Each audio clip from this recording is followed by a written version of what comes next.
Inter flerta com o rebaixamento. Futebol ele te cobra, futebol é cruel. O Santos teve o pior primeiro tempo de toda a era Vojvoda no Beira-Rio hoje. Um primeiro tempo muito acima do Inter, mas que não matou o jogo. Imprensa cobra o Neymar. A minha visão, ele tinha a obrigação de ir como líder. É isso aí, pessoal. Mediante o que eu falei, aconteceu no segundo tempo, né? O Inter não matou o jogo, teve a possibilidade de matar o jogo, fez o primeiro tempo de manual. De manual não, né? Quase de manual, porque se fosse de manual teria feito 2, 3 gols e teria de fato matado o jogo e vencido os 3 pontos, né? E o Santos mudou completamente de postura para o segundo tempo. E isso resultou em um ponto muito importante para o Santos. Continua na zona de rebaixamento, mas tem o próximo jogo em casa, que é o Sport Recife, e tem totais condições de vencer o Sport em casa. Agora o Inter vem até o Rio de Janeiro enfrentar o Vasco. Ou seja, a briga pela parte de baixo da tabela está forte e esse empate dá esperança para os clubes que estão ali embaixo brigando para sair dessa zona de desconforto, sem dúvida alguma. Tamo junto, rapaz. É exatamente isso que você falou, né? Nós criamos muitas chances. Infelizmente, a fase que a gente está tem que ser concretizada em gol essas chances, né? Acho que o primeiro tempo, acho que era para ter virado aí no mínimo 3-0. E o futebol ele te cobra, o futebol é cruel. Fizemos um grande primeiro tempo, matar a partida no primeiro tempo. Não matamos a partida, o Santos chegou com uma oportunidade, empatou o jogo. Agora é se unir ainda mais, né? A gente está numa zona muito desconfortável, mas a gente só sai dessa zona juntos. É ficar juntos, se unir, trabalhar e brigar até o final. O Santos teve o pior primeiro tempo de toda a era Vojvoda no Beira-Rio hoje. É um milagre o Santos ter saído com um ponto do Beira-Rio, porque o resultado justo do primeiro tempo seria no mínimo 3-0 para o Internacional. No mínimo. No mínimo. Foi um massacre. Bolas na trave, defesas do brasão, um Santos que não conseguia ter a bola no seu pé, era só chutão para frente. O Vojvoda hoje, ele errou tudo que ele poderia errar. A escalação dele hoje foi grotesca, foi inexplicável, foi indefensável. Eu fiquei na minha cabeça vendo isso, assim, tentando analisar o porquê das 7 mudanças, né, o porquê de todas essas escolhas.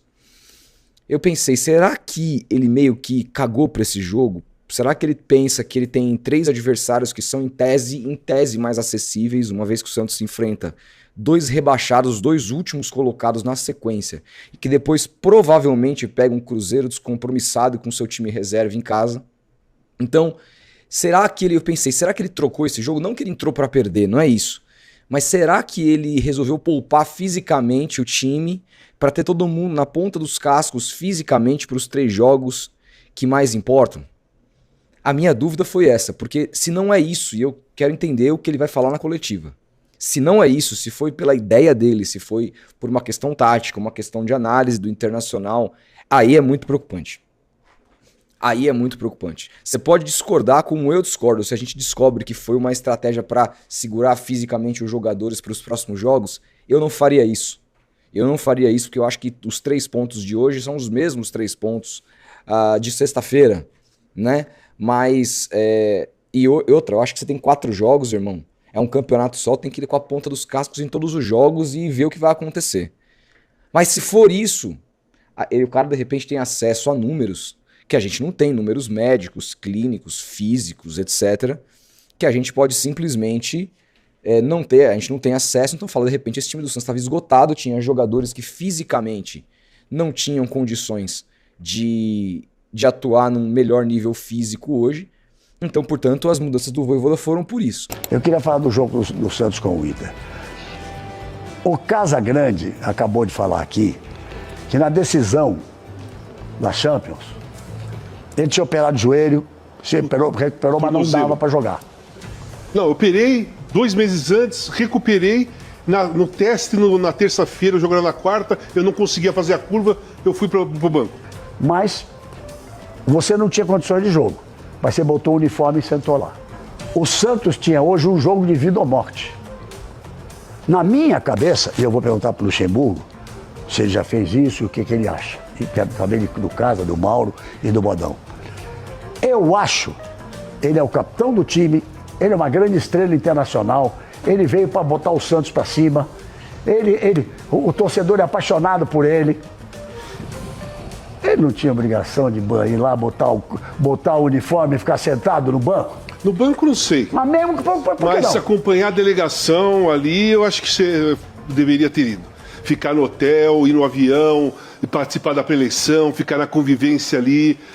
Sabe, se teve um treininho antes, no dia antes, tá ali batendo papo. Se ele machucou mesmo, você não pode forçar o cara. Claro que não. Agora, ele tinha que ter ido, na minha visão, tinha que ter ido. Na minha visão, ele tinha obrigação de ir como líder, como capitão do time, como uma grande estrela do futebol mundial. Vanderlei Luxemburgo, você já fez isso? Já levou com o jogador contundido, machucado e botou no banco? Já. Fala do Neymar. Eu acho o seguinte, cara, ele tinha que estar como o maior ídolo, como o melhor jogador, como Usa aquelas palavras todas que você usou. identificado com tudo, que é determinação, de mostrar que está dentro da De mostrar competição. interesse, né? Hã? De mostrar interesse. Que eu tô dentro do negócio, que eu tô dentro daquilo ali. Tinha que ter mostrado isso aí, porque ele é referência, tá certo? Então ali ele tem que passar aquilo ali, ele vai pra lá. O que não pode, vou falar o que eu fiz. Tem uma palavra importante, liderança. Liderança, claro, é de você estar lá. Eu só não me conformo com o seguinte, se hoje ele não foi lá, certo? Não sei o que vai acontecer amanhã. Amanhã é o lançamento da compra do nome do Pelé pela família, pelo pai e por ele. Da marca Pelé. Ele não, o comprometimento, eu falei, o GT para comprometimento com a equipe e esse agora aqui, comprometimento de um negócio. Tem que separar, ele tem que separar a importância que ele tem para o time de futebol do Santos, que contratou ele para jogar futebol. O marketing é outra história, mas o comprometimento dele é ele estar lá com os jogadores, sofrendo junto com os jogadores. O jogo porque a decisão tinha que fazer a pré-eleição, tinha que falar. Os jogos decisivos do Santos não é para ganhar campeonato, é para não deixar o time para a segunda divisão. Esse jogo era fundamental que ele estivesse lá. Tudo bem. Eu queria que você falasse da estratégia do Neymar, a condição dele, se ele realmente foi preservado para a reta final ou não tinha condições de jogo, tem para a próxima rodada. Como é que vocês estão lidando com isso e encarando essas últimas 3 rodadas para o Santos? Porque agora é como se fosse uma final de Copa do Mundo aí pro clube, né? Escapar do rebaixamento. Bueno, en cuanto a la situación de Neymar, él antes de la partida de Mirassol ya había sentido un desconforto en Oshuelo, ¿sí? Durante la partida también, y vocês también me preguntaron qué había acontecido. Al día siguiente, bueno, estaba con un inconforto bastante alto en ese suelo, y sabemos que tenemos partido cada 3 días ahora. Entonces, con viajes, a mañana vamos a llegar tarde a las 2 de la tarde a Santos. Entonces es un jugador que lo precisamos en estas últimas 3 rodadas, y él nos va a ayudar y está con ese compromiso de esa clase de jugador, de no ser líder dentro del campo. Y él va a estar. Eu falei con él y eu sentía, y él también sentía, que no iba a poder responder a una exigencia como fue el partido de hoy.